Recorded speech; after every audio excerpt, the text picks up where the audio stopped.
Okay.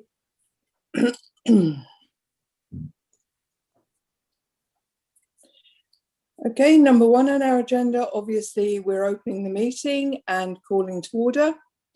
Number two, are there any additions or amendments to the agenda? Does anybody have anything else to add? No? Okay, can I have a proposer for the adoption of the agenda, please? I'll forward it. Thank you, Councillor Harper, and seconded by, sorry, I can't see. Seconded by? Councillor Vermeer. Thank you, Councillor Vermeer. Okay, before we proceed, is there any disclosure required for pecuniary interest? None noted. And do we have any unfinished business, or is all this new? Okay, so the new business in front of us today, there's quite a number of reports that have been forwarded to you from our new CAO. Thank you, Brian. And we need to obviously be putting a lot of this in place to protect the township and to move things forward in an efficient way. So can I ask you to talk us through these, starting at the top, please, Brian?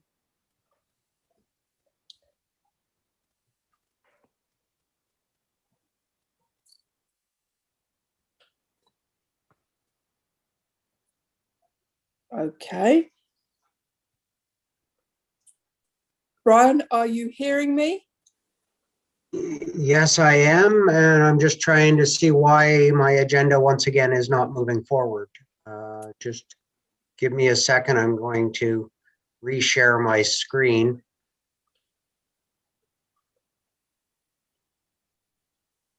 And do we have the agenda moving again? Yeah. Okay.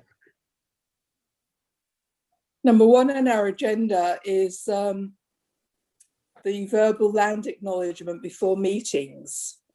That's the number one on our agenda.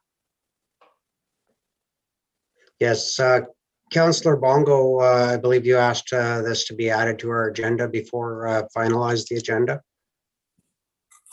Yes, that's correct. I am the one that did bring this forward. I was introduced to land acknowledgements through my involvement at Roma and AMO pre-COVID, when we were able to meet in person in conventions. And I'm aware as well that the library was opening their meetings with a verbal land acknowledgement. And myself, as a member of this council, I wanted to bring this idea forward for us to discuss at this committee meeting, whether the members wished to do this practice in opening up our meetings. I am very supportive of it. I'm not sure if there are other council members that wish to share any thoughts on this as well. We did have a small land acknowledgement on the new wayfinding map, which I thought was really good.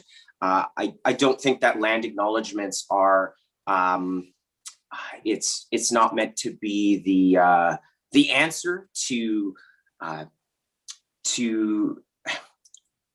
the difficult history that Canada does have in its past, but nevertheless, I do think that it is a vital starting point in the truth and reconciliation journey, and I think that's all that I'm going to say at this point in time. I'm not sure if anybody else wishes to say anything. And Brian, if you could also advise if we were to actually seriously put into place this practice of a verbal land acknowledgement before meetings, what would be the next steps? Thank you, Councillor Bongo. I would certainly consult with a few of my colleagues in municipalities that are currently undertaking this process, and I would prepare an acknowledgement for council to review. And we would arrange to have that added to our agenda at the start of each meeting. Okay, great. Anyways, here we are. That's what I think. I don't know if anybody else wants to add anything or not. Does anybody else have any other comment regarding this? I would just add, it's Councillor Florent. I would just add that I agree with Councillor Bongo on this. Thank you. Councillor Harper here. Yes, go ahead. Right now, the library in every one of their meetings start off their meetings with the verbal acknowledgement. It's a very good one, I think. I think it's very appropriate. I have to agree with Bongo. Thank you. As do I, Chair. It's Jane speaking. Thank you, Jane. Anyone else I have have no anything else? issues whatsoever, Chair. Sorry, I didn't catch that. I have no issues whatsoever. It's Councillor Vermeer. Thank you.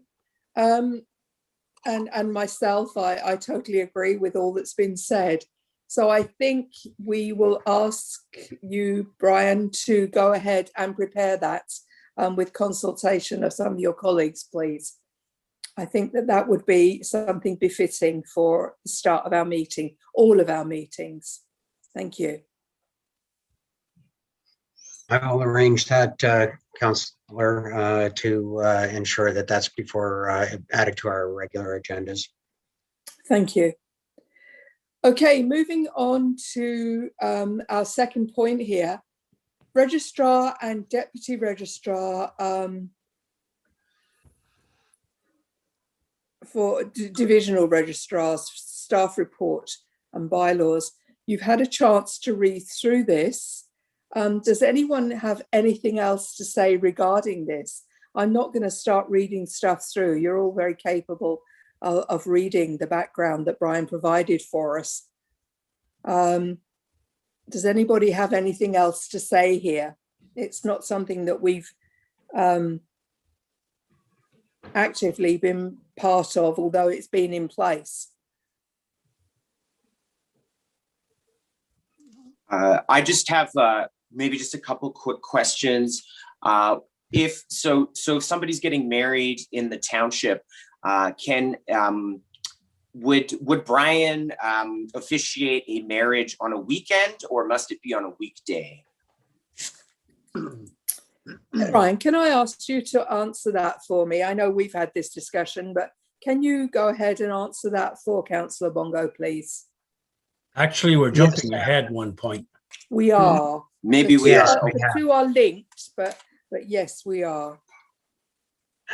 Yeah, yes, but to answer Councillor Bongo's question, it would be my intention to find a couple of individuals locally in the area who would have interest in performing ceremonies, and then they would perform those in authority with delegated authority from myself as part of the series of bylaws that you have before you today. And they would perform those in accordance with the schedule of fees that has been established within those bylaws. So to answer your question, I would not put that at the top of my list to perform those weddings, but certainly if those weddings were deemed to be necessary to be done by somebody and we didn't have someone, I would take the time out of my day to make sure they were completed. Okay, great.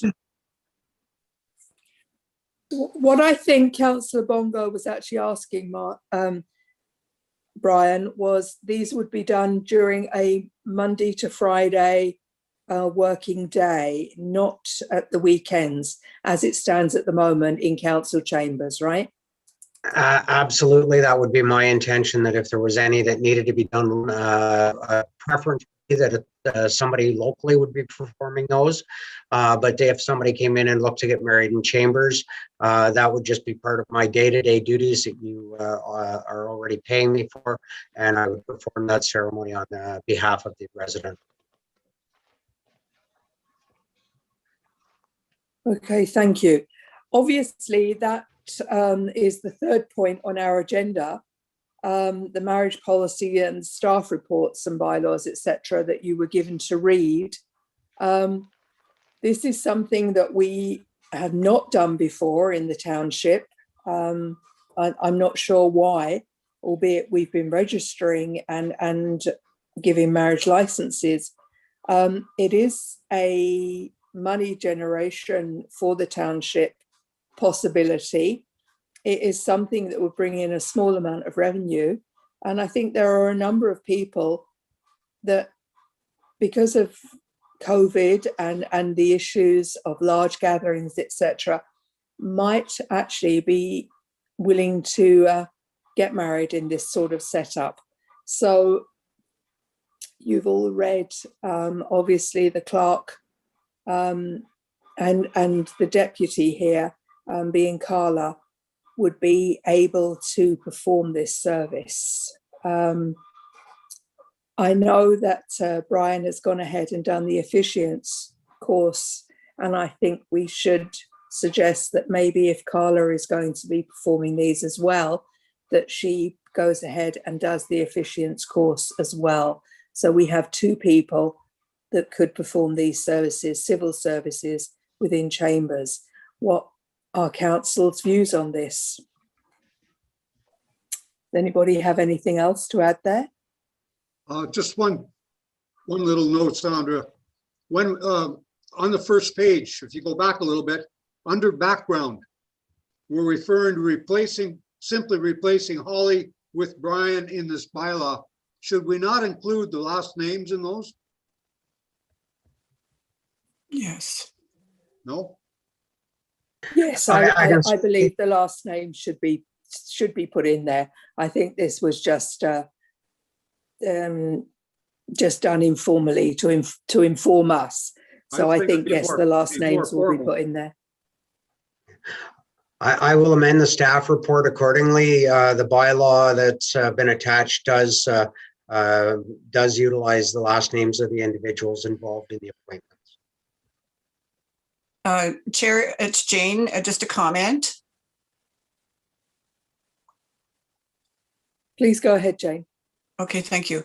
I think it is important that we have these staff designated as officios to perform this service. Personally, I would see that as more the exception than the rule. And I mean, in the past, we had Amber Luckasavage who did these services within the community, and it was, went off to various sites, locations, etc. And it would be really nice if we had. I don't believe Amber is doing that anymore. I could be wrong about that. But no, she is not. I know for a fact. Okay, so I mean, if there was someone else in the community that was interested in doing the training, etc., I think it would be a great initiative for someone. But anyway, as I say, I see this as being the exception as opposed to becoming a venue where people, staff are expected to go off site to special places where people want to get married, etc. I think, I mean, that's up to Brian and Carla, I guess, if they decide they want to do them regularly, but it could be quite time consuming.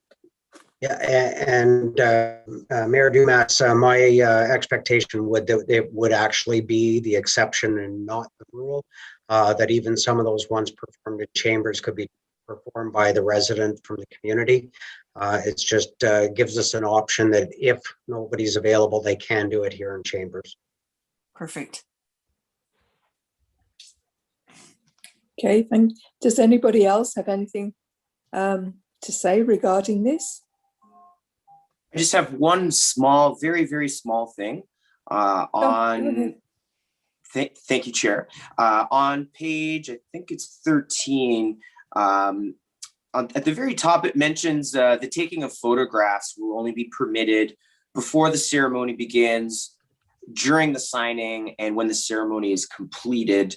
I'm personally in favor of allowing photographs and videos to be taken throughout the entire ceremony, so long as the photographer does not physically get in the way of what is going on, and as long as they are discreet.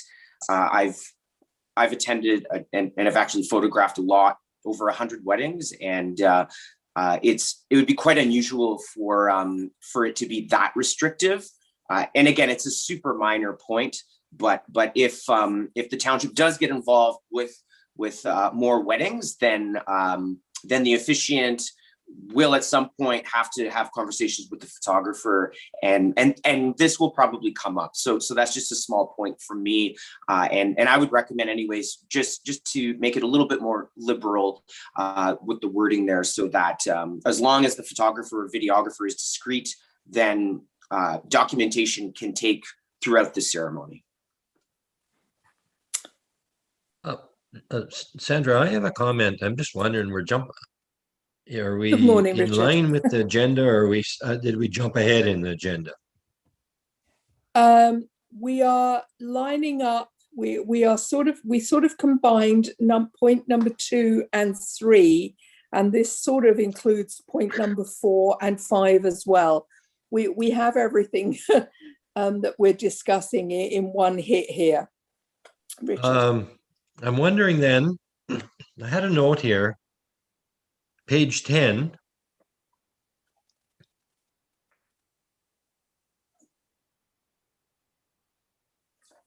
It just talks about,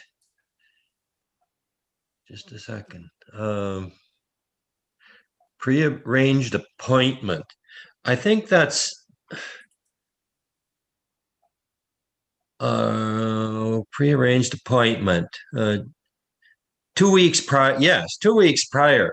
It just seems that if we could be clear, or possibly we could mention that it could be virtual, but I just think that a lot of these people, I may be wrong, but it's my understanding that some show up at the local resorts for their wedding honeymoon combination, and they may be coming from just about anywhere, and it appears that this is telling them that they must have a prearranged 2-week appointment 2 weeks prior, and that's if that is my understanding, or if I am correct.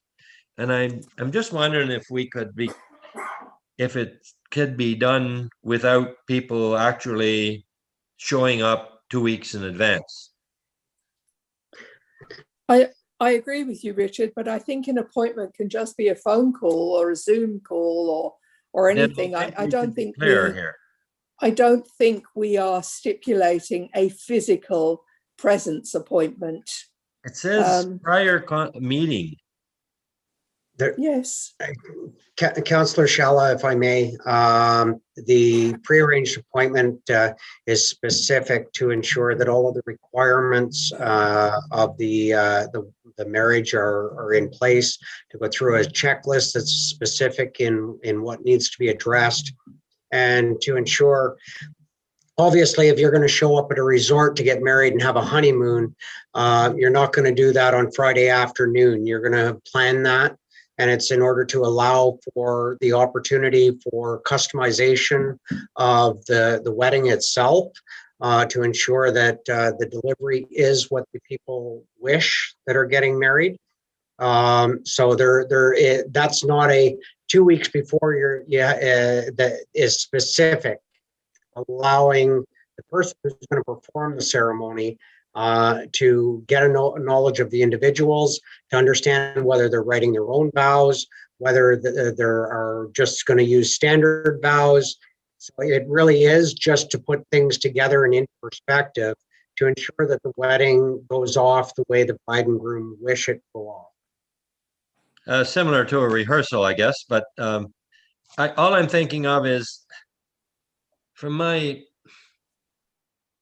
understanding, is it just seems like quite a burden for some of these that might be traveling from just about anywhere and long distances. That's what I'm trying to get at here, and to have to attend a meeting. If it could be another way other than in person to attend that meeting, but maybe I'm out to lunch on this one. Yeah, no, I mean, in today's technology world, I mean, it's not that difficult to do a conference call. It's not that complicated to do a Zoom call, but there is a need for the person who's going to perform the wedding to go through a process with the people prior to them getting married. They can't just show up and say, I'm getting married today. I fully, so I guess that's what I'm getting at here. If we could be clearer as to the meeting. If you wish some clarification there, that this meeting could be in person or virtually, certainly we can amend the language accordingly. Well, I think it'd be very helpful for those individuals. Okay, thank you, Councillor Schaller. I think that is a valid point. As you say, distance is sometimes, and time restraint is sometimes 2 weeks ahead of schedule. You're running around like headless chickens. Well, I know I was for my wedding anyway. So yes, I think we can put that wording in there, either at personal meeting or virtual. I think that is a valid point. Does anybody else have anything else to add to this whole issue? As I say, we have grouped together points 2, 3, 4, and 5 here. Is everybody in favour of us going ahead with Brian and Carla to be allowed to do this within the township? Does everybody think that it is a reasonable thing for our township, our municipality, to be able to perform these ceremonies? Councillor Florent here. Yes. Yes. Go ahead. Yes, I'm in agreement. I think it's all a good thing. Thank you. Save me hanging there. Thank you, Joe. Appreciate. Anybody object? They don't think it's necessary, or they would prefer it not to happen? Okay. Oh no, I'm think, fully in agreement with this. It's Richard, but also I'm wondering about page 7 and 9. If that is the bylaw itself. Yes, down at some yes. places it says the bylaw is not capital right here. For example, number 3, the bylaw is just bylaw. It's not no capitals. And then in other places it's a bylaw. The bylaw, the B is capitalized and the L isn't. Somewhere on page 9, wherever 9 is, okay. And I'm just wondering what's correct, or where did I see? I am not sure of the correct. Number 4 right on this page has bylaw with a small lowercase b. Yes, there's inconsistencies is what I'm getting at here. Yes, yes. And there's another place where it has right here now, it's got the bylaw without a capital L on number 3. Mm-hmm. Okay, perhaps we can ask before this is presented to us at a regular council meeting that we get a consistent Formatting. Yeah, it'd be re-looked at before please. it's voted on. Yes, please. Okay, thank you. I would amend it to be consistent in the application of the capital B versus the small case. Okay, thank you. Okay, we're happy to move on then. This is something, as I say, is quite exciting, and I think it's quite a nice facility that we are offering. It's a civil ceremony. It's not a religious ceremony. That, you know, it can bring together many faiths under one roof, and I think this is a good thing moving forward. There are many religious people that maybe would have this done and then go to a small chapel or a church to actually have a blessing or what have you, or into their own area to have a blessing in their own way. But to actually make a legal wedding in council chambers, I think is a very nice thing for us to offer. So thank you for discussing that. Okay, let's move swiftly on. We have quite a lot here to go through. Okay, the next point that we have here is council staff relations, and the staff report and bylaw is something here. Council and staff relations. We've had a code of conduct that we have looked at in the past and passed obviously a code of conduct. This is a staff versus council relations policy here. And can I ask you, Brian, to pull up the points here that you wanted to allude to?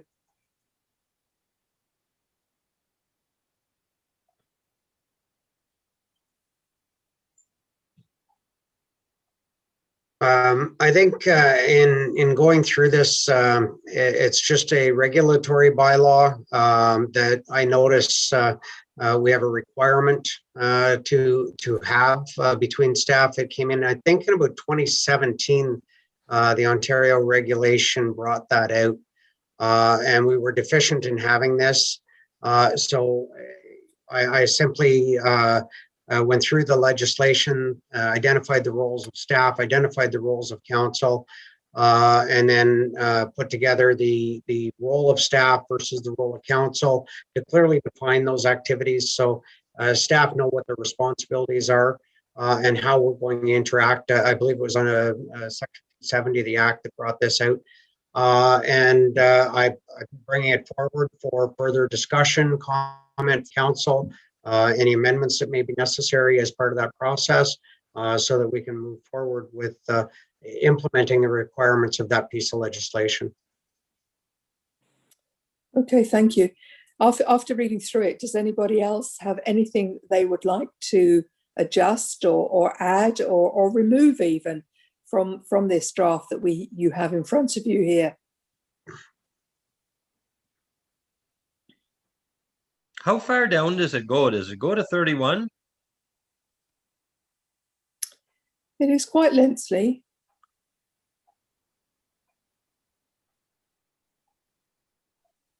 You mean 31 on? Are we in a different,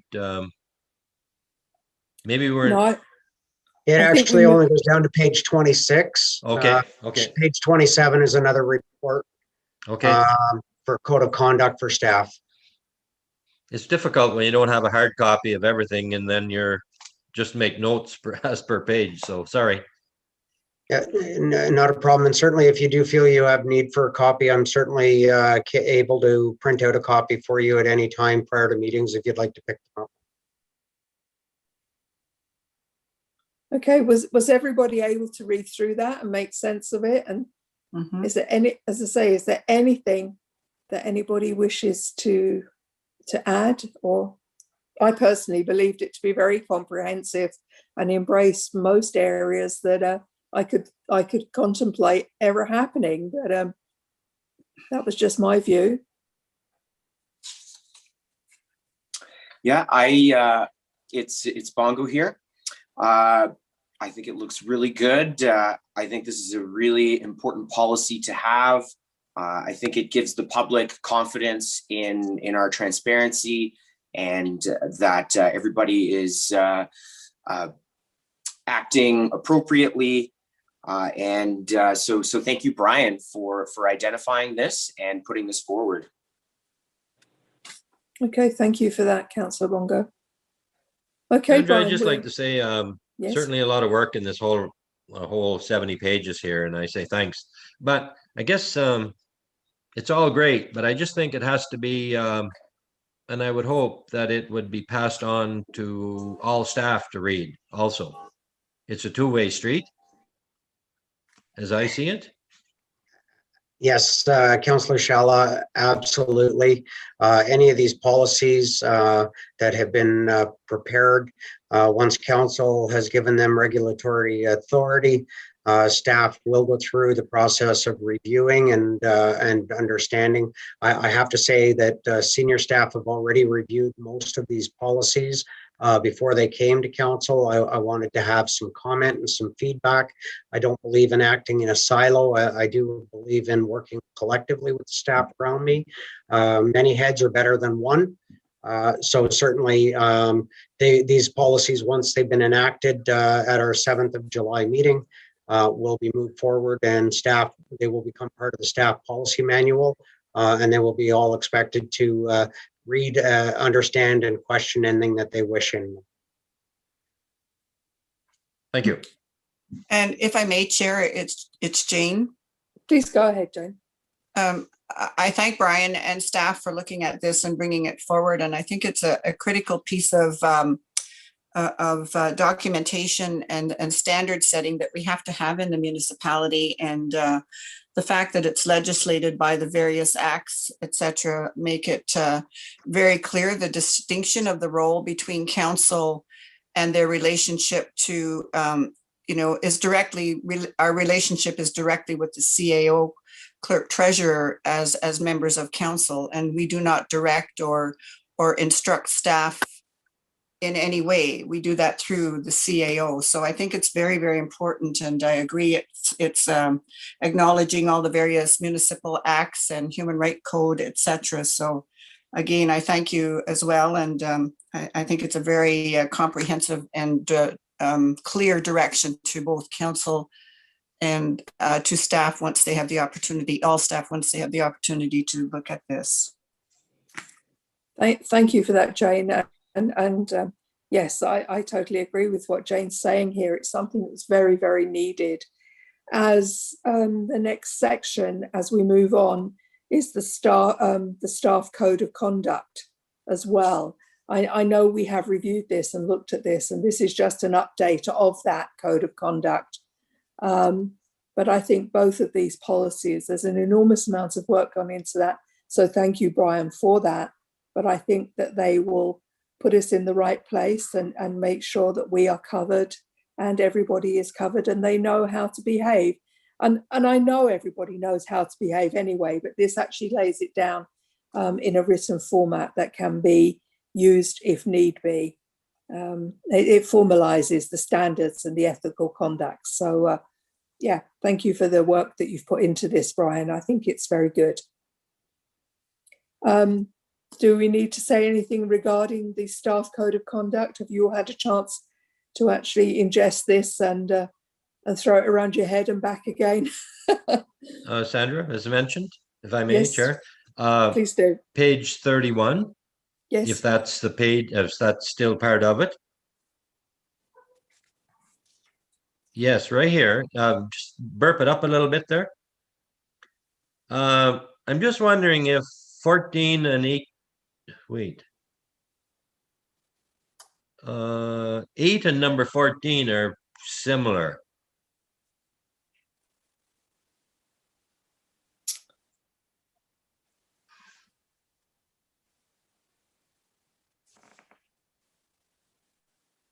One of them is specific to dealing with and transacting or having a financial personal interest in the discharge of their duties.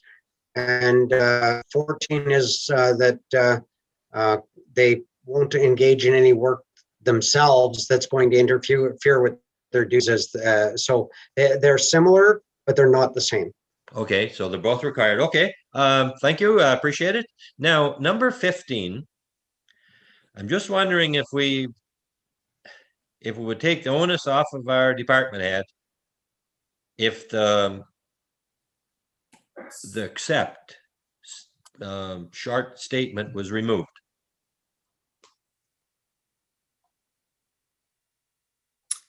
Can I ask why you think that this is wrong? Well, because to start with, it seems to me that we're allowed to use township equipment for personal use. That's what it almost sounds like, with the exception of the department head's approval. Now, I may be wrong, but that's what I read into this, and I don't think the onus should be really on the department head. And should something go wrong, and secondly, if it is about using township equipment or property, should they be?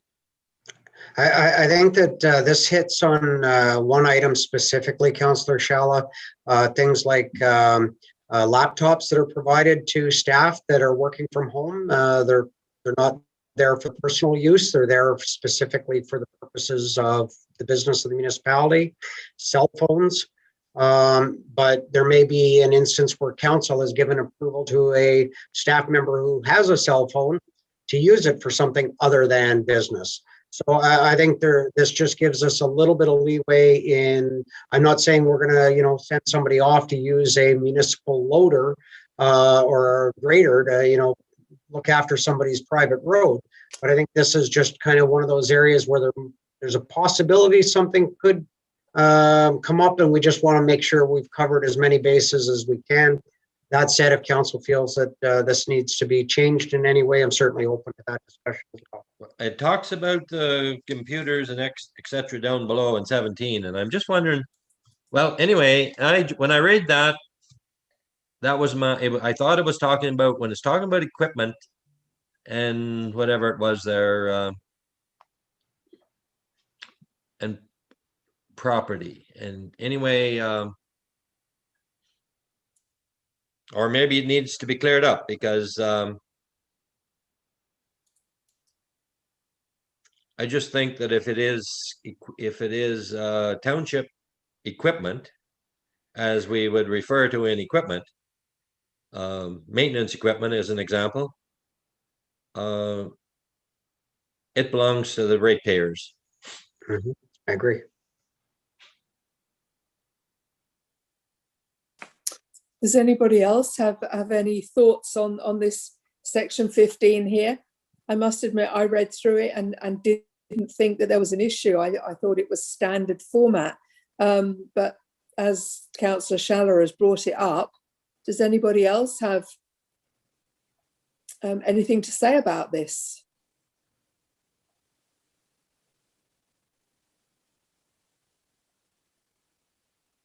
No. If I can make one more comment, it's when it talks about the department head, it's the one, it sounds like it's lower down. It's not direction from the CAO that's saying, you know what, if you take your computer home and you work on it, or you can't, or whatever, that's certainly understandable, and it's understandable that he would allow such a something of that nature. But when it gets into the department head, it sounds like it's lower down when it's talking about the property and the equipment, and then it's not really part of your daily duty. It's you're using something that belongs to the township and the ratepayers.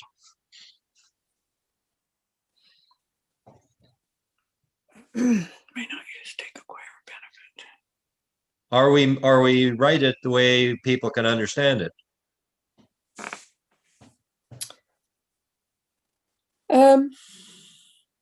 If nobody else seems to have an issue with this, Richard, and everybody else seems to think that this is standard format, I don't see a reason for removing this number 15. I'm not talking about removing it. I'm just talking about removing that one little except as agreed or provided with the department head approval. That's the part I'm talking about. Employees will not use township property or equipment for activities or purposes not association with the discharge of official duties. That's what it should read. I'm just trying to think of a scenario here. I think I'm being very clear, and if you don't, I read every word of this information that Brian prepared, and that's why I thanked them for all the work. So, and I made my notes accordingly. I'm thinking of a scenario here. Maybe down the line in the future, we may have like a family day or some sort of celebration, and there is a bit of lawn that hasn't been mowed, for example, because it's been missed, because any number of reasons. Would it be okay for an employee to access a push mower and just do this on a Saturday morning or something of that nature, just to make it look nice for a function or something? I think this is covered here. I'm trying to think of an example where this may be used. I'm at a loss, actually. So Well, I'm Can I just make a looking at that. comment, If you look Chair? at our township equipment, and I'm talking about equipment, I'm talking about everything from that's in that warehouse down there, whether it's chainsaws or whatever it is, it shouldn't be used for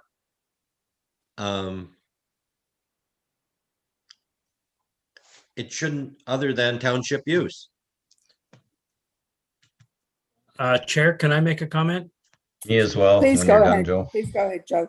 I know for certain in the past, I've seen the whippersnapper on a Saturday morning being used.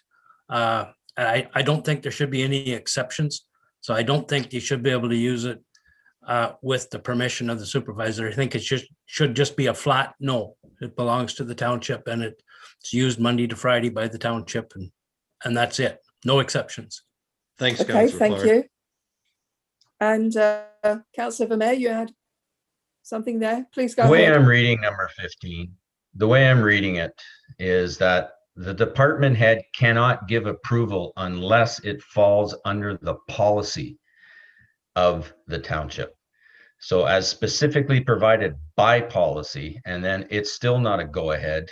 And then if it does fall within the policy, the department head still has to give approval for that to be done. So it's the policy that is the main driver here, not the department head. So I don't have any problem with the wording, because if it falls under the policy, then the department head has the jurisdiction to decide yay or nay. It's not going to the department head right off the bat. Mhm.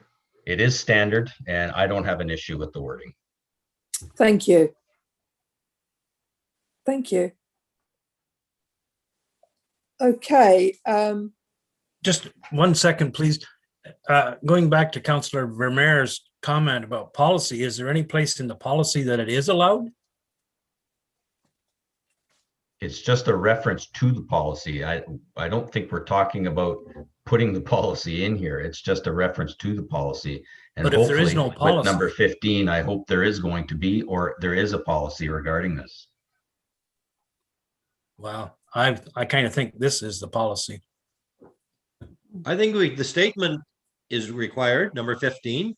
It's just that we should make it clear in there what's allowed and what's not allowed. If we don't have something else to refer to it, and we shouldn't muddy the waters, we should just, as my suggestion is, clear it up to say what we want it to say.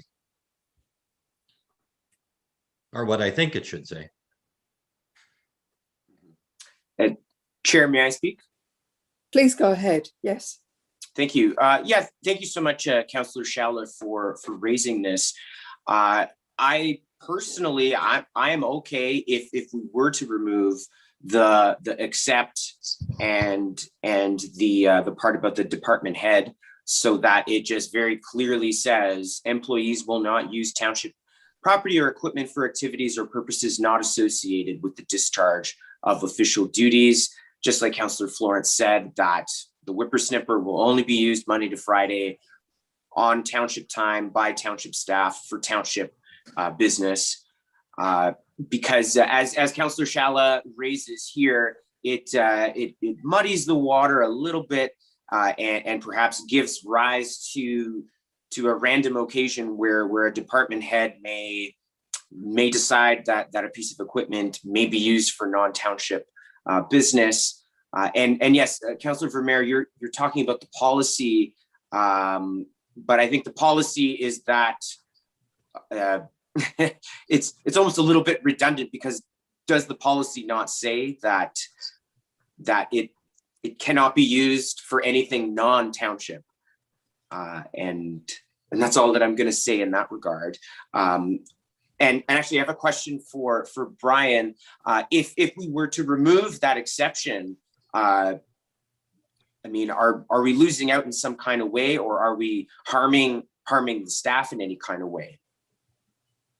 I don't think so. I mean, section 16 very clearly identifies that employees may not use, take, acquire, or benefit from use of property owned, controlled, or managed by the municipality. So I think this just left the as Councillor Vermeer identified, that if there's specifically something in the policy that allows them to do something, then in order for them to do it, they still need to have that department head approval. Other than that, I mean, if we remove it, we remove it. It's all 16 covers basically what council is suggesting they want to see. So if 15 is confusing people and wish to have that specifically removed, I can remove 15 completely, as I believe that the intent of Councillor Shalla is covered under item number 16. Okay, Brian, I think the consensus of the people that have passed opinion here is that we remove section 15 completely. As you say, it is covered in 16, and we'll remove that 15 comment completely. And thank you, Councillor Shalla, for bringing this to our attention. You're welcome. Okay, let's move on, please. The next is the investment policy and staff report that you have there. With regards to our reserves, our reserve funds and various things, you will have read a very comprehensive report here about investing and using an investment consultant for our reserve money. And that would be an investment consultant who deals purely with municipal monies. And therefore, I think it's not just the guy down the road who does a bit of dabbling with investments. This is something that we've not done before. I think that to have money sitting in bank accounts not doing anything is really very wasteful and shouldn't be happening. That money should be working for the township and making a little bit of profit and a little bit of interest. Does anybody have any views on this? I hope you've all been able to read this very comprehensive staff report that Brian put forward for us.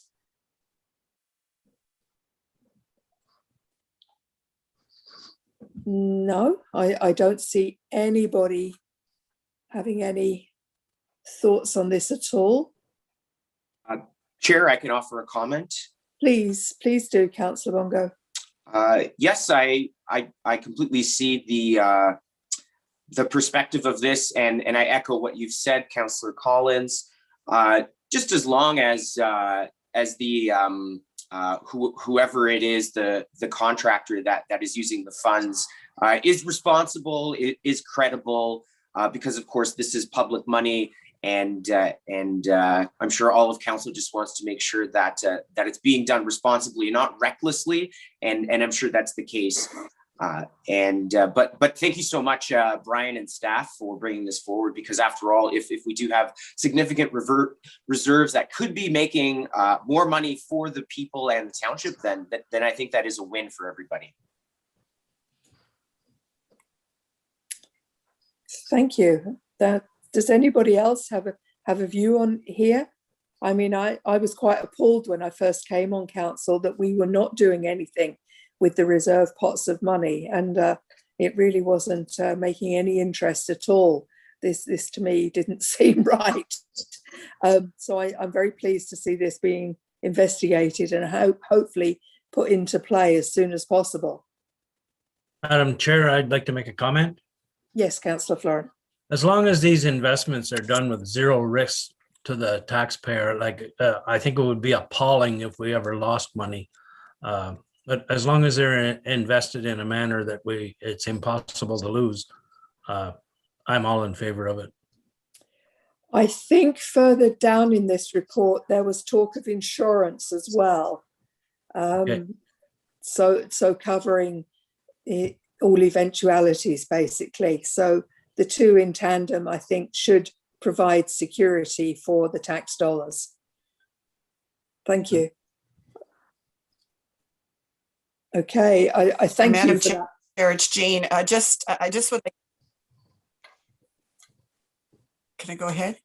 Yes, please go ahead, Jane. Sorry.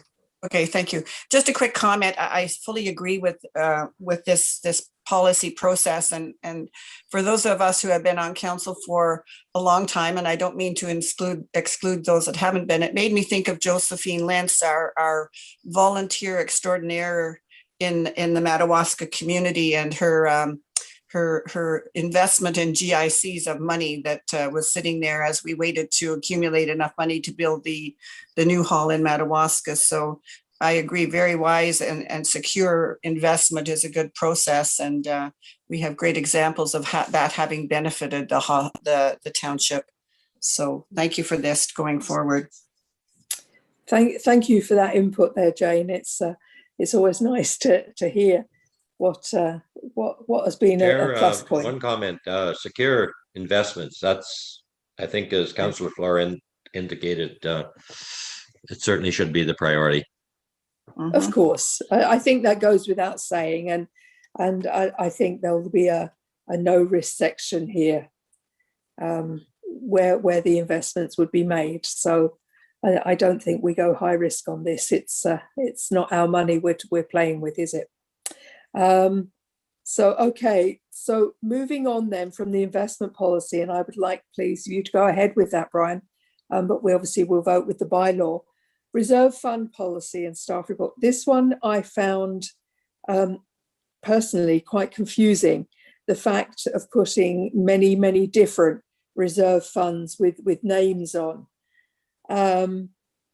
What is the benefit? Can you explain the benefit to the rest of council, please? Why to put the names on the various reserve funds is of benefit, please?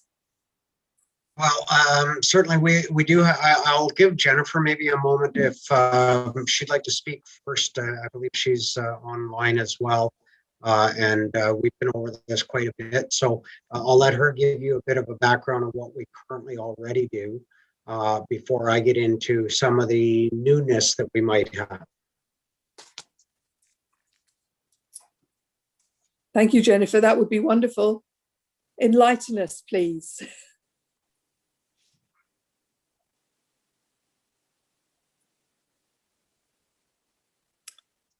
Not sure Jennifer is hearing us there, Brian.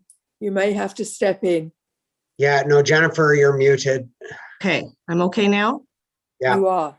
Loud and clear. Thank you. Okay, so previous to today, we've had quite a few different types of accounts set up already for reserves. So this policy just kind of it establishes some guidelines to how they will be set up and how they will be disbanded and what they would be used for. So this is just basically something we just didn't have in place before, the guidelines around those types of actions.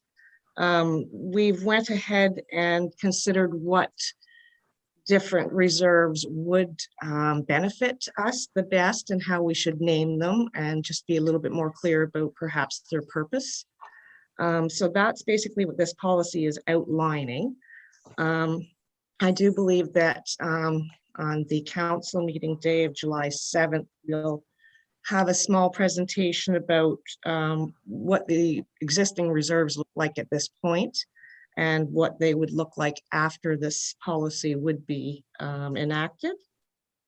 So it's definitely a benefit to have a little bit more guidance on when we do establish a reserve, what it would be used for and when it would be disbanded and how much we would like to have in it, which you'll see is kind of set out quite nicely in that it tells you where council would have the discretion to decide how much would be in that reserve and what we would expect and how we would fund it. So I think that kind of covers why we're doing this policy, as we do already have quite a few existing reserves, and the new reserves that we have added is only actually 4. So we would be proposing a new reserve for a gas tax reserve fund, an insurance reserve, a building reserve, and a winter control reserve. All other reserves that you see listed already do exist. We've just tried to combine some that where it made sense to combine. So I'm not sure if there's any other questions, but that's kind of the guiding principle behind why we're doing this. I Thank have you a very much, question, Jen. Chair. Please go ahead, Councillor Shah. The winter control reserve. We experience a lot of winter. we're not like Southern Ontario where we may or we may not have it. And if we could, so I guess what I'm thinking of is when I look at the history or over a terms of council, I think with the exception maybe of 1 or 2 years, maybe, we may have run low in sand. But to put it just seems to me unnecessary to put a full winter maintenance as I read this, and I may be wrong about how I interpreted it, but it seemed reserve equal to an annual winter budget is what I have in my notes here. And that to me would seem like a pretty excessive amount of money that we'd set aside the whole winter budget. Now, I may be misinterpreting what's wrote in this policy, but that's how I read it. I don't know how other councillors have read it.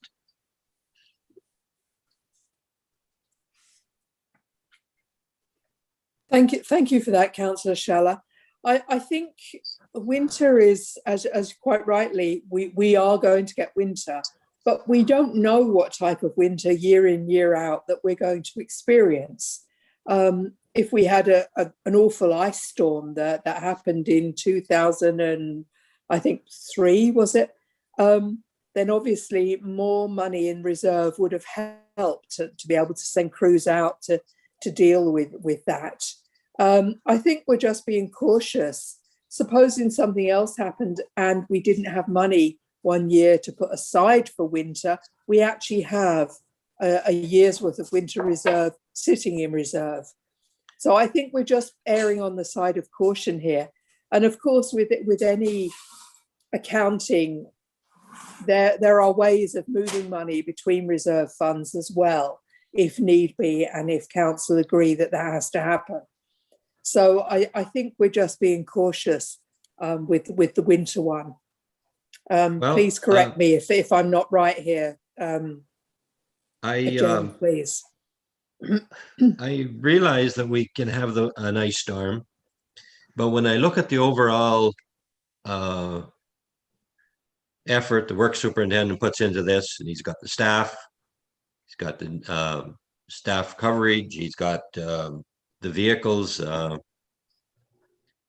scheduled based on the previous history and usage, and I just see, but to reserve, and it says equal to the annual winter budget. To me, that's setting aside a lot of money that could possibly be used for day-to-day operations or something that may be quite important to the township and improve the service. And I think it's, to me anyway, I think it's a lot. It's too much. And one other comment, I believe I read in there were 100% of the landfill closure costs. And when we talked over the years, we've planned our closure, and I think we've been commended on that at audits of having that closure plan in effect. But when you think of we've got a 20 plus years in landfill ahead of us, and it was the recommendation from our consultant when we got extensions that we phase that in over a period. But I think it's I may have I don't have it in front of me, but I thought it said that we needed 100% of that, and it's pretty hard to know what 100% is 20 years down the road when we go to close, based on inflation, etc. So, but it just seems to me also that one might be a little bit high. But anyway, that's my thoughts. Has anyone else looked at this winter control reserve? Yes. Go ahead.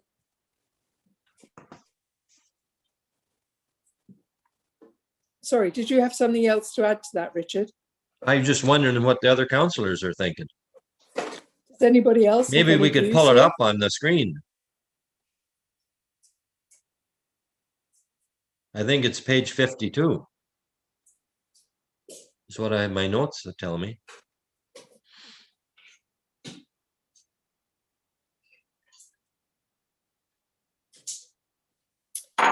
I mean, this is we can decide as council how much goes into these reserves. These were just examples of the sort of money that could be put into these reserves, and I believe that this was KPMG's recommendation. But we can, I'm sure, adjust the amount that we're putting into these reserve funds. Am I correct here, Jen, please?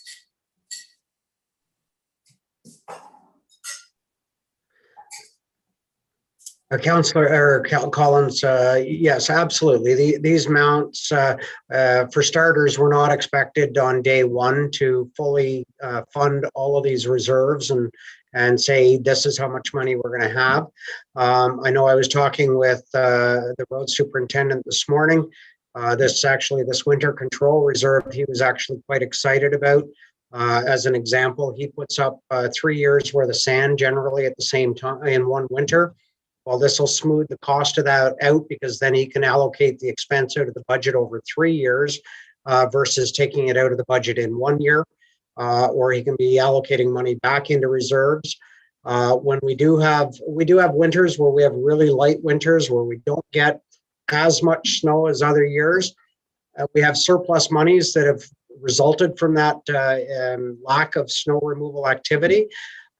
Those funds, all we've stated is those funds should be put back into the reserve so that the year that we have that winter where we get 20 feet of snow and you get the depth of 2 inches, it constantly every day you're getting a 2-inch snowfall, that you've got the money set aside, that it doesn't completely blow the budgets out of the water, that we're not looking to figure out what we're going to have to cut as a direct result of the extra salt and sand requirements and staff time on it.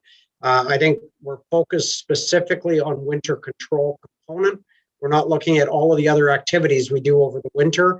It's just the removal portion and the budgets associated with winter control that in fact we would be looking at moving towards there. But certainly those reserve levels are established by council. We're simply attempting to create policies for which staff will then manage the policy at the level that's been directed by council.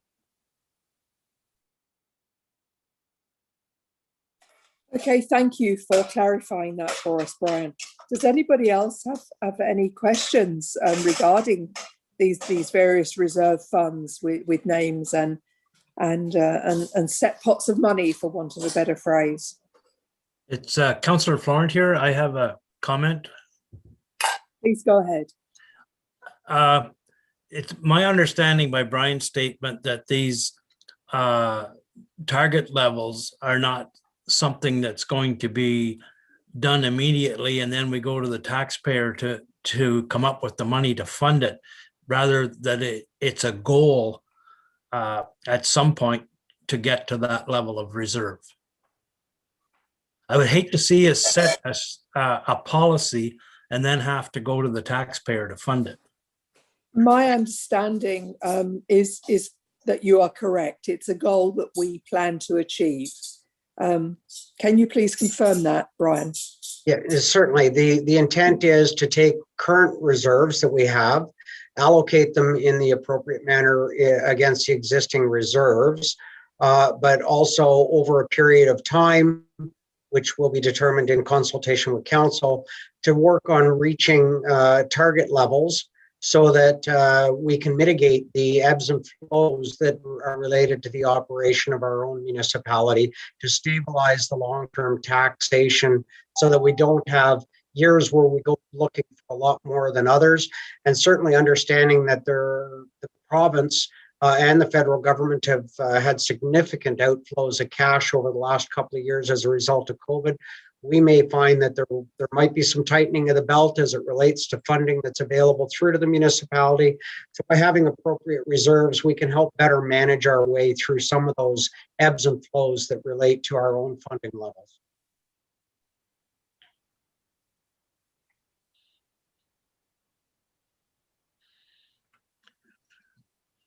Okay. if- Chair, it's Richard again. I just think the word equal is the wrong word.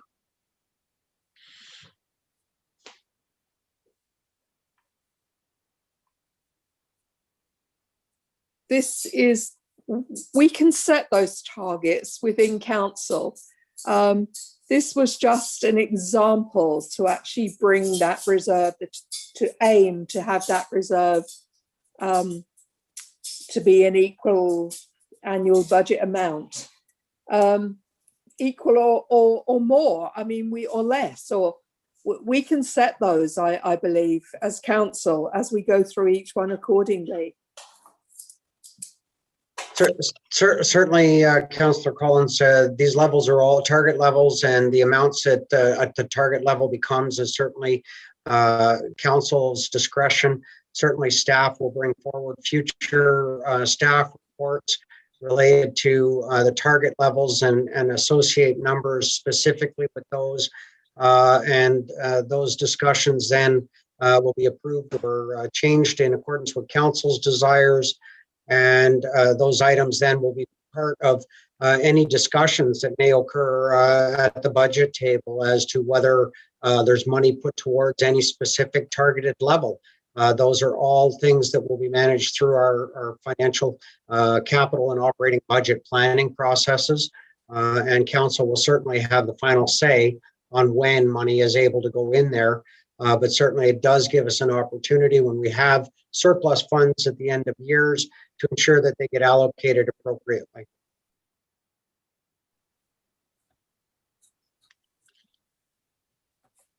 Could we go to the one that's talking about landfills?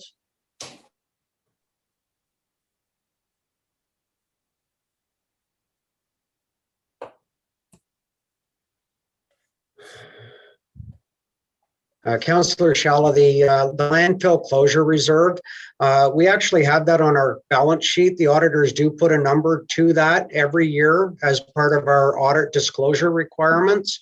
And it's only being prudent if we have 20 or 25 years left to start paying that money towards, on an annual basis, towards the future closure, so that when we're closed and we're monitoring that for the next 25 or 30 years after it's closed, that there's not a liability on our grandchildren and their children to manage that cost of something that had occurred long before they were ever even born.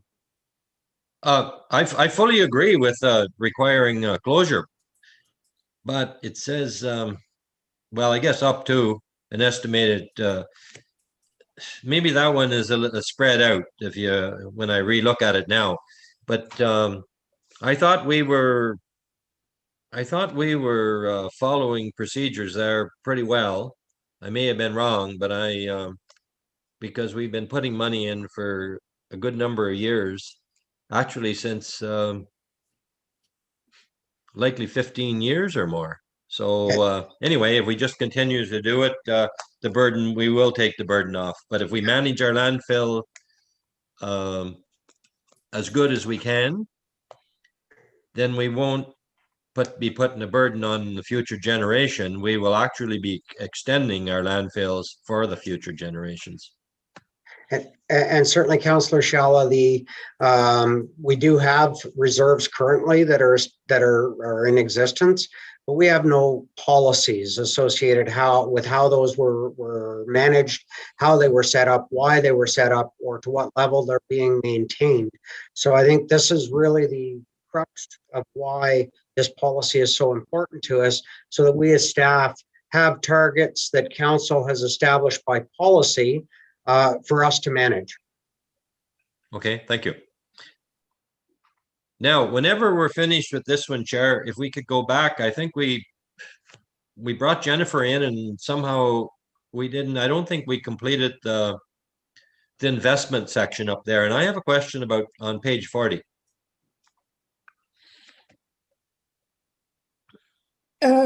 Yes, we just agreed that investments and looking to investment specialists would be a good thing to go forward with regards to our general reserve, not these reserve funds.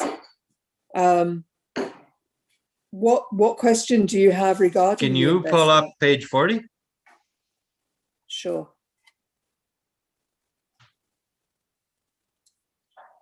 Maybe drop down. I don't see it. It's talking about the manager of this, and I believe it's there, and it's talking about custodian of it.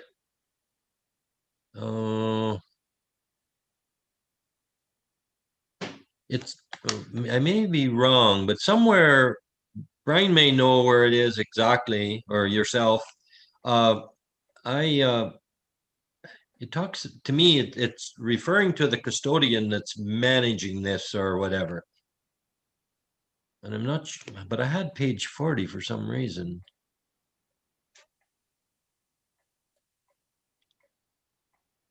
I think we're talking about an investment manager here, aren't we? I Oh, we mean, could be, custodian, investment storage manager, is what it sounded like to me. investment manager. You've Page got that there. 39. Yes. Now, if it's, am I wrong? I guess it's talking about the custodian, and I'm just wondering why we don't spell out the position of the employee that's looking after this.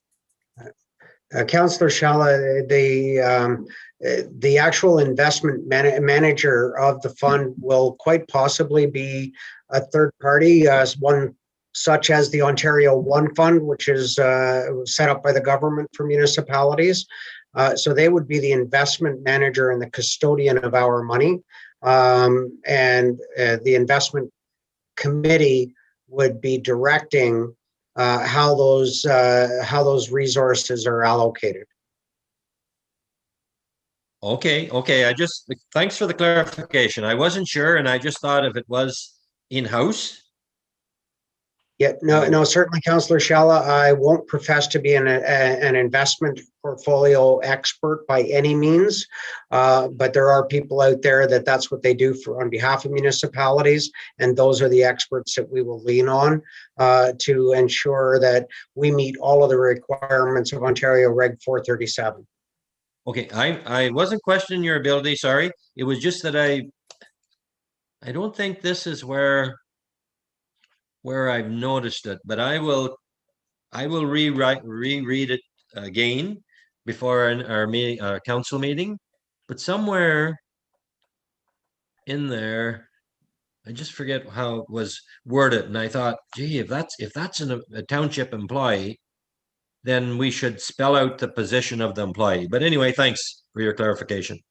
No, and certainly, Councillor Shalla, before this comes forward to council, if you have anything that you want to bring up directly with me, certainly reach out to me. Stop in and see me, call me, whatever may work for you, and we can go over this together without any issue or any problems. Okay, thank you. That's all the questions I have about this. Thank you, and thank you for that offer of clarification. And that goes, I'm sure, for anybody on council that has questions regarding this. Thank you, Brian. Can we move forward now? Is everybody happy that the reserve fund obviously is a very important financial statement here, but equally we will be directing as council the actual amounts going into each named reserved fund. Okay, moving on down to our next agenda item here is the power of entry. And this has become quite an important issue, and with regards to our building official and other members of staff. And I hope you've all had a chance to read through this very comprehensive report that Brian put forward regarding power of entry. Does anybody have anything to add to this or anything that needs clarification, please? Chair, if I may. Please go ahead, Councillor Bongo. Perfect. Yeah, I like the look of this policy. I think it gives the public a lot of confidence that this to perhaps use the CBO more often in the Committee of Adjustment. we recently had that situation where we had somebody building without a permit, and then we ended up in this whole pickle of a situation. So, I do welcome this policy. I just have a question about 3.2 A. And it talks about the consent of the occupier is obtained.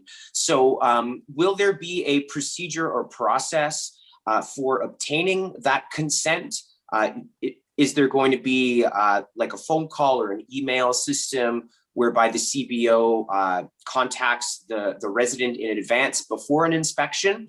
And if so, do we have plans to educate the public as to what that process looks like?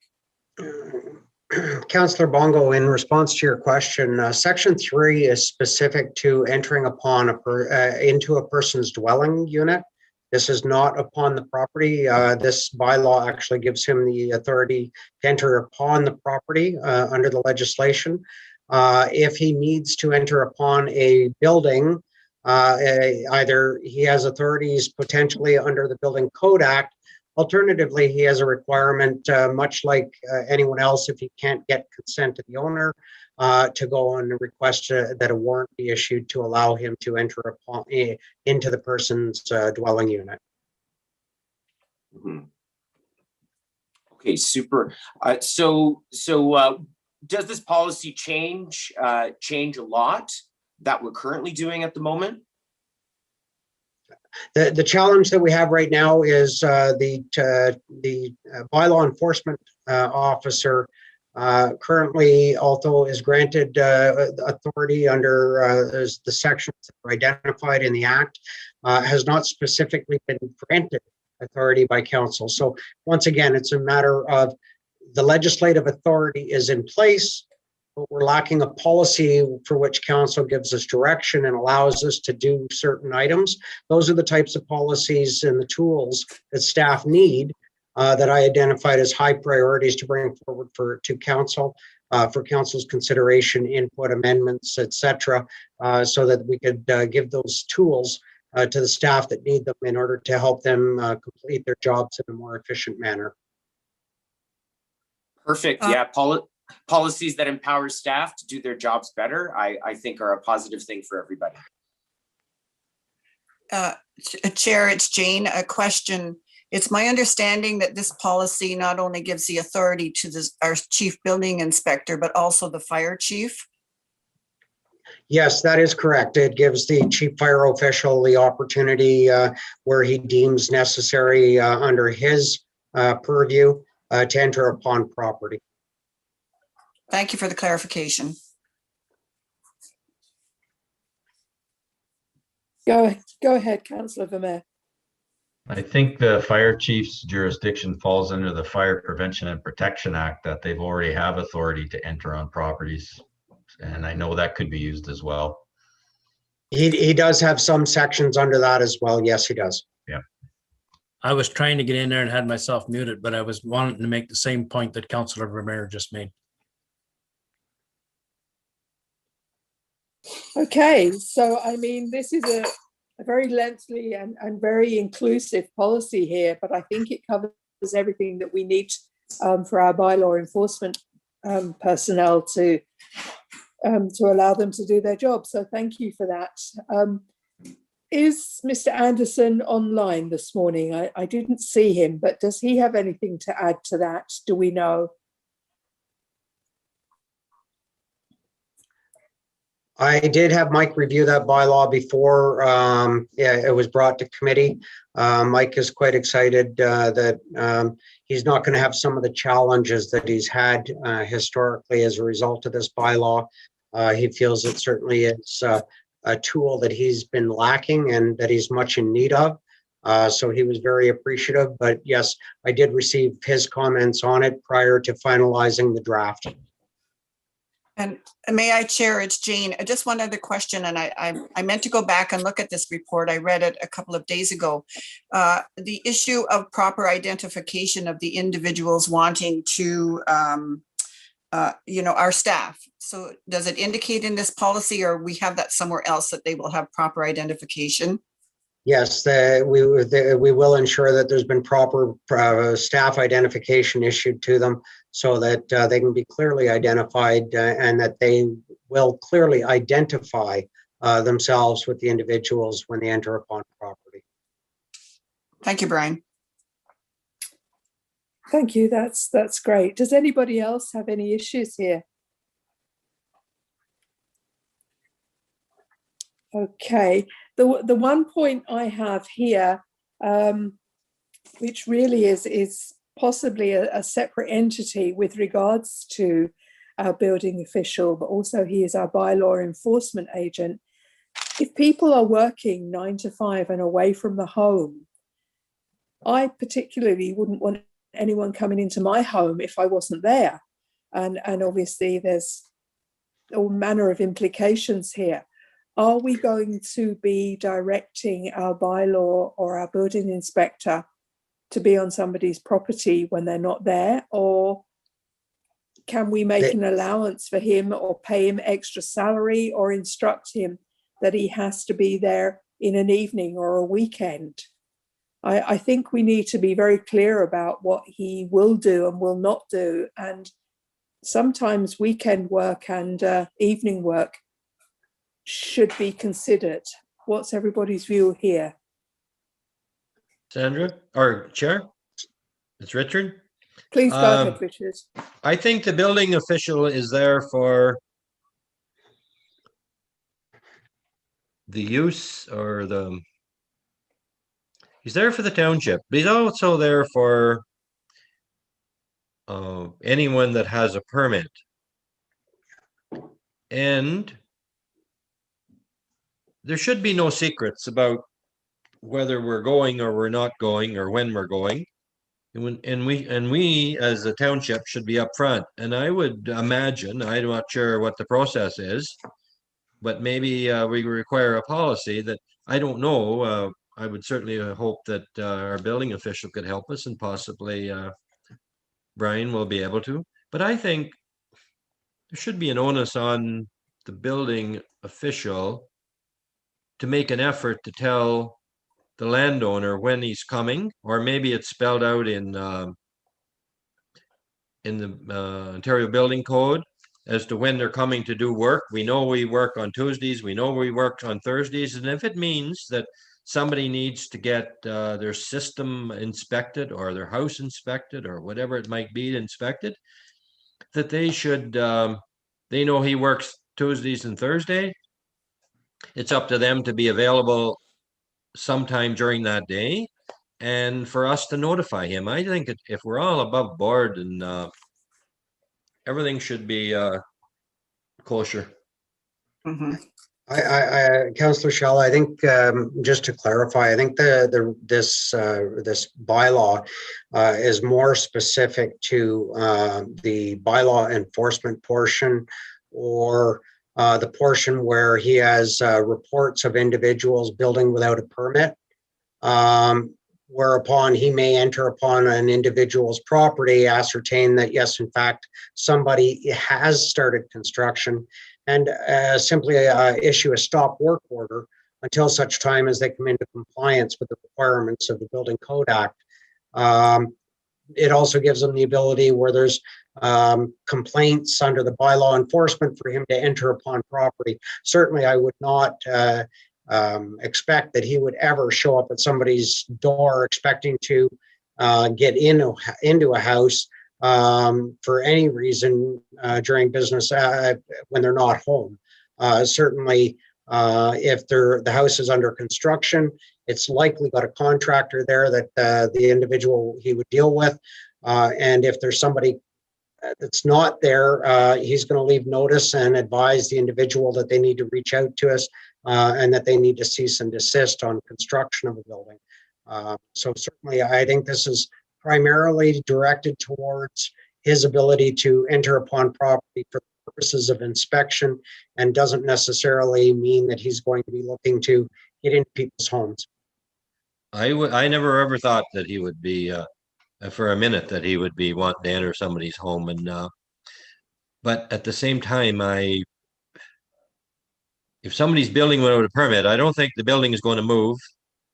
overnight, and if we just soften ourselves up a bit and made some effort to contact the landowner to tell them what we're going there, I think it would just be much, it'd be accepted better. If I may, Chair, I think that's the accepted process. I think it's the exception where these authority to enter upon are cases where there is not a cooperative relationship between the builder, for example, and the township. Absolutely.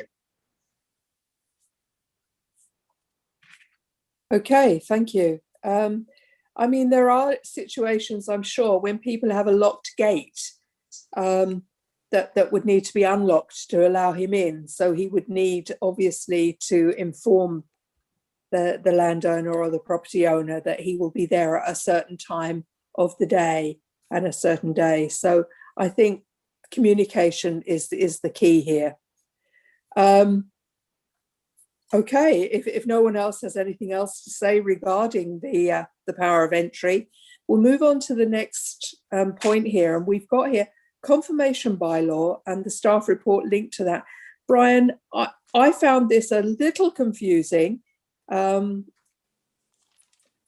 you can explain a little to the rest of council, or maybe it was just me finding it confusing, about our resolutions and passing a resolution and not having it confirmed by bylaw.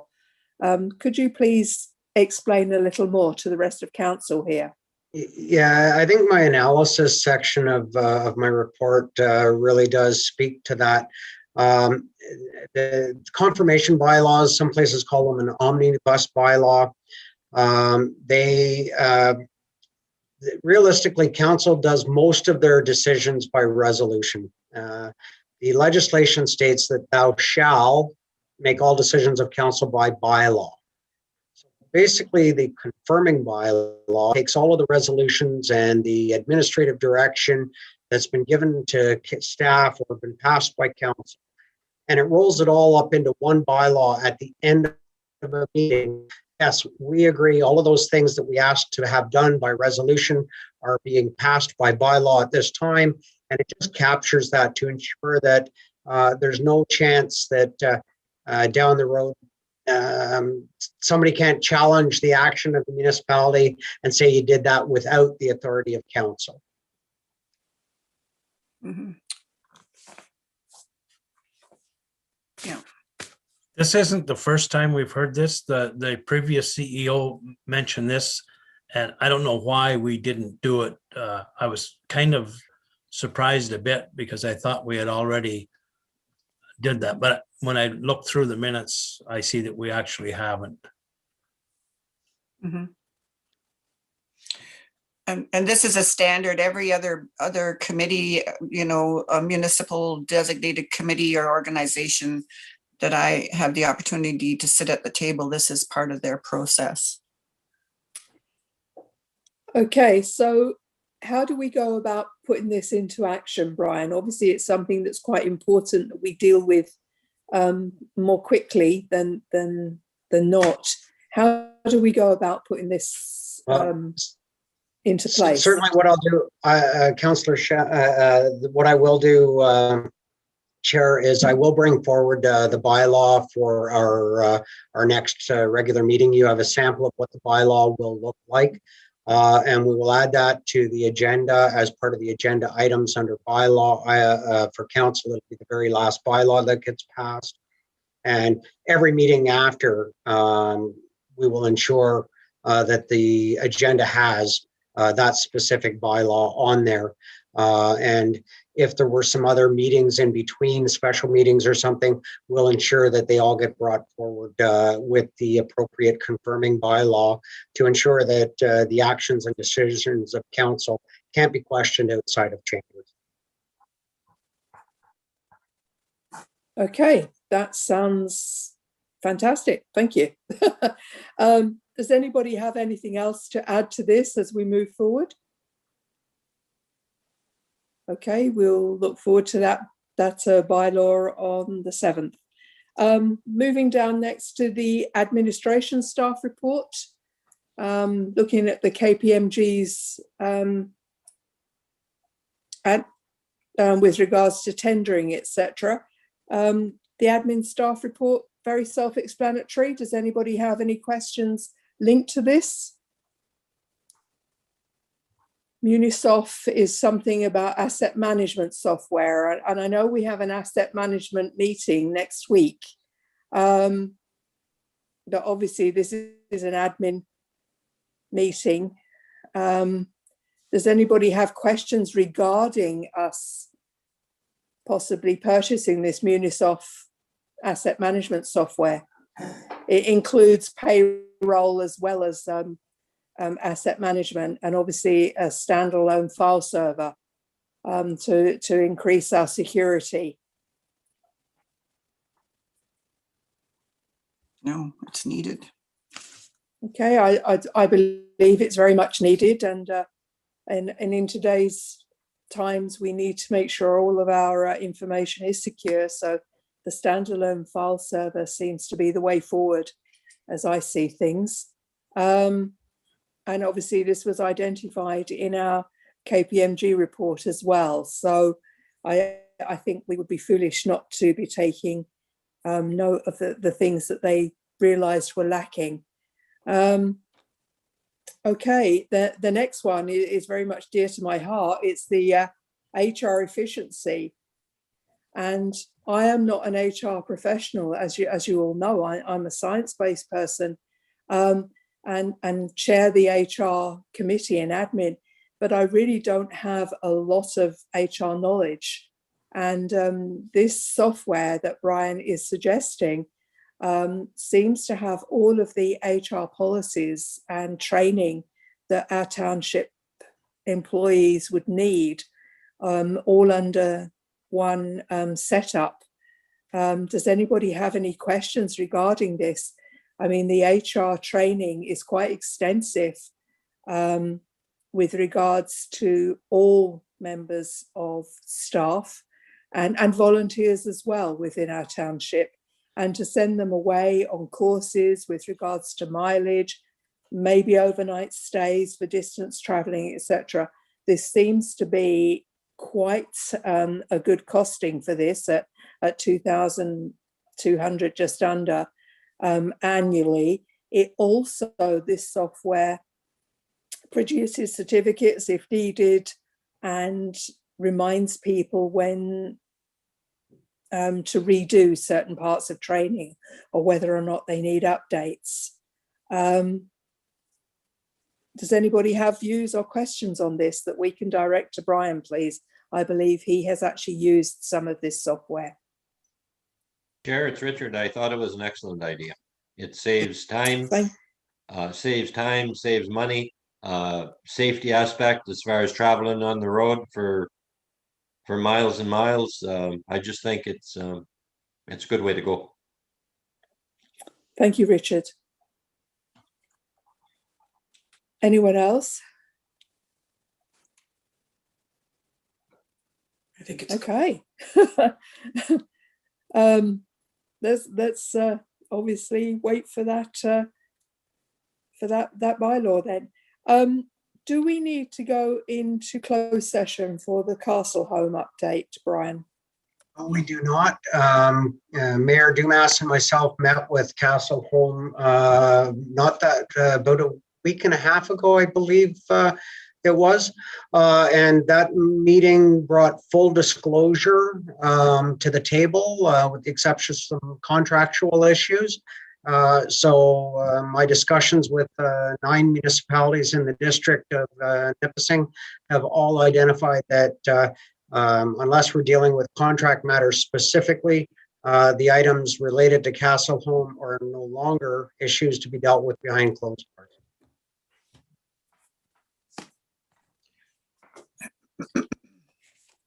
So maybe I'll just ask that maybe Jane, Mayor Dumas, if you wouldn't mind speaking to where we're at. I can certainly speak to some issues we're having and we've identified from a financials perspective going forward, but certainly I'd if you wouldn't mind, Mayor Dumas, maybe just updating everyone on where we're at this point. Certainly. Thank you, Please go ahead, Brian. Jen. Thank you, Chair. Castle Home is at the point where they have identified a contractor. And as you know, it was our wish to exit from Castle Home, from the rebuild of Castle Home, and had reached out to our MPP, John Yakabuski, and former Minister of Long-Term Care, Dr. Fullerton, and had some brief dialogue. However, this has continued to go forward.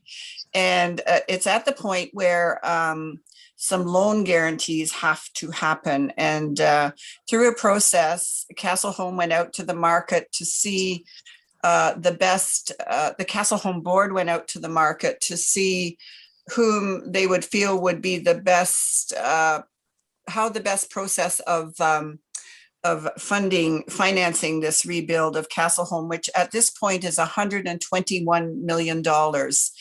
They have funding from the Ministry of, from the provincial government, I should say.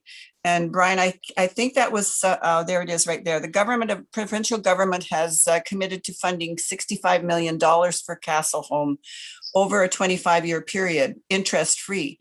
Now that sets the scene where, okay, it's not like they're going to get $65 million, say in September of this year, that they can put right into this project and go forward. So this is a $65 million over 25 years, which is the way that I guess the province funds things.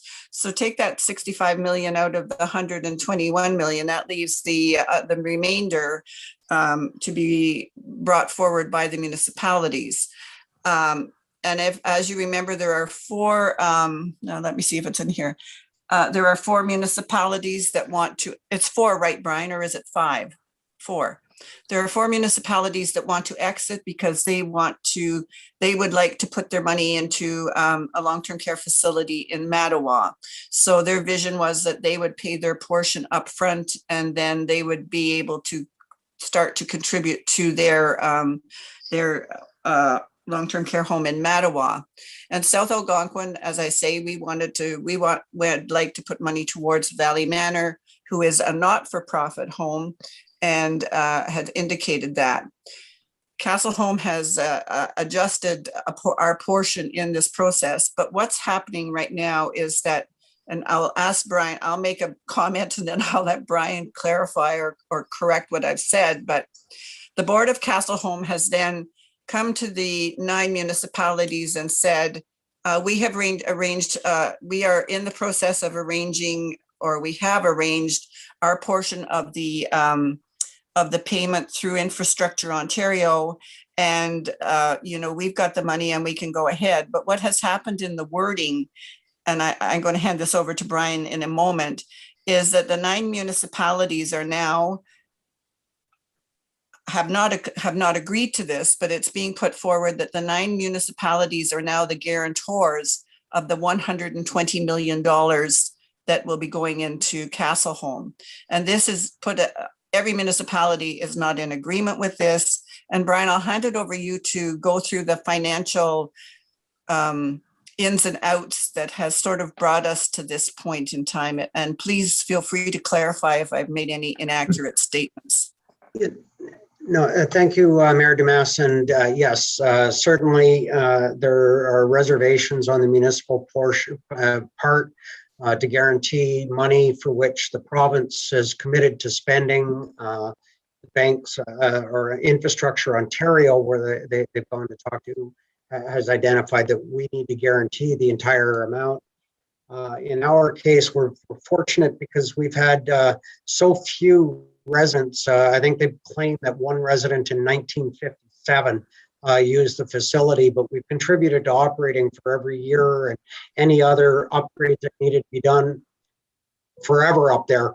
So basically what they've decided is our share of the capital would normally be $2,518,000. That would be our share of the capital. They're going to consider that as having already been paid. So what they're simply asking us to do is commit to the $1,284,000 for which province owes them. I have concerns, like many of the other municipal CAOs and treasurers. We have an annual repayment limit that's very clearly identified in Ontario Reg 438 that states that your maximum borrowing capacity is up to 25% of your own source revenues.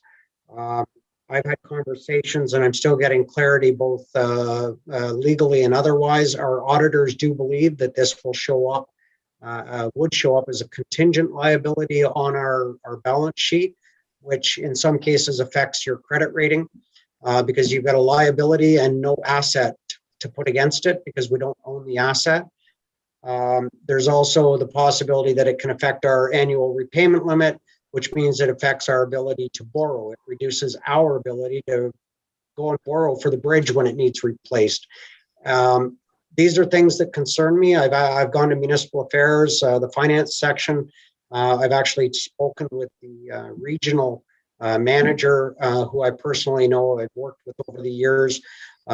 She has a member, I've since reached out on her direction to a member of staff. They're having consultations internally as it relates to whether or not this does in fact affect our annual repayment limit, because certainly I don't feel that we should have jeopardized our credit rating or our ability to borrow for a facility for which we're never going to put a person into. And certainly if it's a matter of, well, they can get it done a different way and pay a higher interest rate, and we would get in the future a lower rate because we weren't guaranteeing that loan. I think my opinion is they should go and find that higher interest rate if I don't have to guarantee it, especially if it's going to affect our ability to properly function as a municipality. So there's a lot of questions going on. They've just yesterday sent out a request for another meeting with Mayor Dumas and myself for next week. I'm also getting a legal opinion on the form of the agreement. Four of the municipalities, we got together and said we need to get our opinion on this form of agreement for the loan indenture to determine whether or not we should even be considering signing it. My understanding from others is that their opinion was we shouldn't be signing it. So I'm assuming we will get the same opinion. But that said, by getting that opinion, we can say our lawyers have said. So that's kind of where that one's at. I'm not sure, Jane, if I missed anything. If there's anything else, please, I'm available to answer what I can. I just like to reiterate to council that we have achieved what we wanted to achieve. We did not want to be involved in paying towards the money that would be needed to rebuild Castle Homes. So they have waived that part, as Brian has says, the 2.5 million that would have been our municipal share. But the 1.2 million that they are asking us to guarantee now is the provincial portion of the money that's going to Castle Home. So to me, it's almost an oxymoron that a municipality should have to guarantee the money that is coming into a project from the province. So that's right, Brian, right? And that is correct. All the municipalities are saying, no, this isn't right. So we're as Brian says, we're all the municipalities, and Brian is doing background work for us on this with the governing provincial bodies. And we do have another meeting, as you say, coming up Monday the 28th. That is correct. And actually, in some cases, some of the municipalities' share may actually exceed their annual repayment limits, in which case they would have to go to the new tribunal that used to be LPAT, and I can't remember the name, they just changed it. But they would have to go there to get an approval to even sign the document. And one more point, Brian, too. The other thing is, and we brought it forward, is that we know that long-term care is under scrutiny now. We do have a new minister of long-term care who was just appointed last week and is in the cabinet of the provincial government. And I am leery, and I indicated that at our meeting, that here we are rushing to sign something, and there's going to be a whole reorganization, look at hopefully improvement of long-term care, and who wants to sign an agreement for a loan when down the road, maybe the delivery of long-term care would evolve to the point that municipal supported long-term care facilities won't even be in existence anymore. So it's one of those, watch as it's evolving, but with really good, strong representation from, the municipal representatives and the municipal finance people in each one of those municipalities is a very strong group of individuals that are doing their homework. And that's evident in this letter and with this resolution that was included in the package for this meeting today. So I don't know if anyone has any questions. I have Thank a you. question. It's Richard. Thank you, Jane and Brian, for this. Go ahead, Richard. If I remember correctly, I think it was 80 or 90 million when we talked 2 or 3 years ago. Sure, everything is inflated. But when I look at 122 million and someone's saying we're going to get half of that basically over a 25-year period, really in 10 years from now, if it's gone up, if the inflation has gone up since the initial estimates, and I think it was around 80 or 90, Mayor, you'd remember that much better than I would. But anyway, we step ahead 10 years, really, what's really the 65 million worth in relation to what inflation might be? So I just see it as it's going to be a costly project, and it kind of scares the daylights out of me. And you have good reason, Richard. And the other thing and we all know this, but they've projected that actually operating costs would go down over the next 20 years at Castleholm. And we all know the staff ratio in long-term care has changed significantly since the advent of COVID. And that ratio of 1 staff person to 5 or 6 individuals has now been the standard, I believe, is 3. So that, just the cost of staffing of an organization with, very many beds.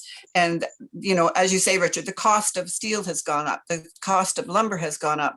The changes that they have to make, they were planning to go to 2-person rooms, but with COVID now there are even more stringent requirements in those. The target is moving, as you say, very significantly in the structure process, and as you say, down the road, it's a moving target. And members that have been on that board, members of Castleholm board longer than I, that apparently this project, when it started out, was, and I mean that was back in the day, was a $40 million project. So we've come a long way.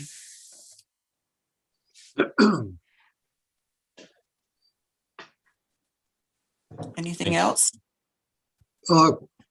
Madam Chair, Please go ahead, Councillor Harper.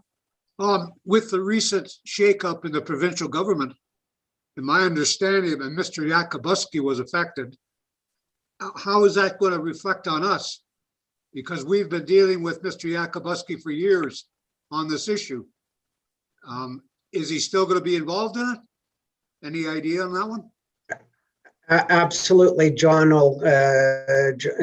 Yakubuski will continue as the representative of Renfrew, Nipissing, Pembroke as our provincial representative at Parliament. He certainly is still walks the hall and is still a part of that the government that is today. And I know John is very much willing to continue the direction he is on behalf of the municipality. I've had a number of conversations with his EA, and we're in regular close contact as it relates to this specific issue. That's encouraging. Thank you. And this letter was sent to John as our member of provincial parliament. So, and he's been there for us, as Brian has indicated, and continues to be.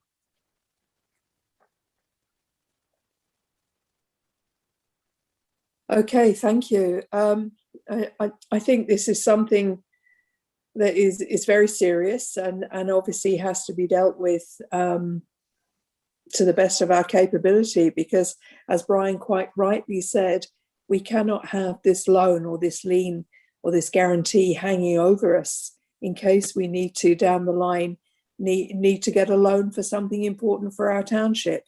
And I'm sure sense and sensibility will reign at the end of the day.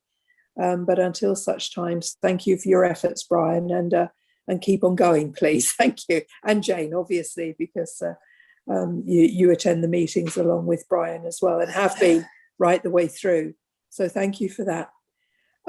This has been a lengthy meeting this morning. There was an enormous amount of paperwork for you to read through, and I thank every member of council for spending your time to go through all 70 pages of the package that you received, and that's a tall order for it to ask anybody. So thank you for your efforts with regards to that. The sun was shining today and it's now disappeared, so hopefully we have the rest of the nice day. Can I ask for someone to propose an adjournment, please, if no one has anything else to say? I'll make the motion to adjourn. It's Councillor Florent. Thank I'll you. second it. And to second, Councillor Harper. Thank you very much, and enjoy the rest of your day, everybody. Bye-bye. Thank you. Bye.